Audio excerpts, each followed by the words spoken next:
So, and now more than ever, back to the immutable laws. Immutable law number 3 is the only immutable law that is available now. Everybody already has gone first or second in every single industry and field. Every single one, unless you are identifying a brand new niche. I'll give you an example. When Away disrupted the Samsonite and Tumi monopoly, right? And you guys know that Samsonite owns Tumi.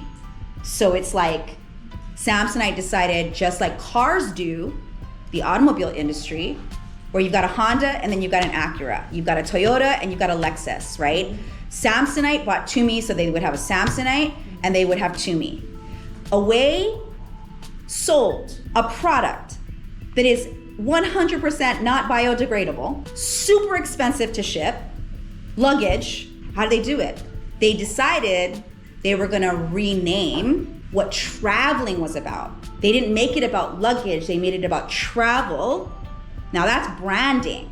In order to disrupt your industry, you have to build your brand to be what we're talking about, where it's like they're rallying people to travel away, get away. That's the only way they can kick Samsonite's ass, and they sure did.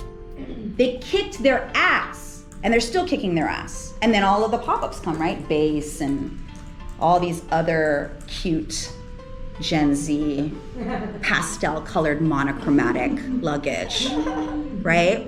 But you cannot disrupt an industry without creationship. That's the stuff. And so when you're in my rooms, that's why I'm gonna always elevate our conversation. That's what I'm here for.